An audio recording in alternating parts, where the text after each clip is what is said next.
Hello students, ये आपके प्रश्नावली 7.1 का प्रश्न नंबर 4 है। एल और एम दो समांतर रेखाएं जिन्हें समांतर रेखाओं पी और क्यू का एक अन्य युग्म प्रतिच्छेद करता है। देखिए आकृति में दर्शाना है हमें त्रिभुज ए बी सी सर्वांग समय त्रिभुज सी डी ए।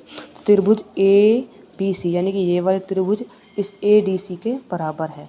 तो इन दोनों त्रिभुजों में क्या है, ए बी समांतर है सी डी, ए बी समांतर है सी डी दे रखा है ना। ये दोनों एल और एम और पी और क्यू समांतर रेखाएं जब समांतर है तो वो बराबर भी होगा, तो ए बी बराबर है सी डी। और बी सी समांतर है ए डी का, ये भी दे रखा है, जब समांतर है तो बी सी और ए डी बराबर भी होगा। और तीसरा जो ये ए सी है, ये दोनों में कॉमन है, इस त्रिभुज में भी है इस त्रिभुज में भी, तो कॉमन को क्या बोलते हैं, उभयनिष्ठ।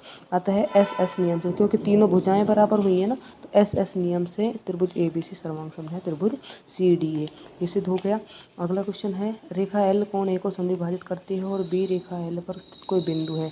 अब मैं इसकी आकृति दिखाती हूँ आपको, उससे समझ में आएगा। क्वेश्चन कहा था जो ये रेखा एल है, दिखाई दे रही रेखा एल, ये कोण ए को समद्विभाजित करती है यानी कि समान दो भागों में बांटती है। और बिंदु बी, इस रेखा पर कोई स्थित कोई बिंदु है और बी पी और बी क्यू लंब डाले गए हैं। अब इन दोनों त्रिभुजों में ए पी बी और ए क्यू बी में, ए पी बी इस वाले त्रिभुज में और ए क्यू बी इस वाले त्रिभुज में, दोनों में देखना क्या है। तो पहला पॉइंट क्या था, रेखा एल कोण ए को समद्विभाजित करती है, ये चीज़ दे रखी है हमें। जब समद्विभाजित करती है यानी कि समान दो भागों में बांटती है, तो जो ये वाला कोण है वो इस कोण के बराबर रहेगा, यानी कि पी ए बी बराबर है Q A B, P A B बराबर है क्यू ए बी, ये वाले दोनों कोण, ठीक है।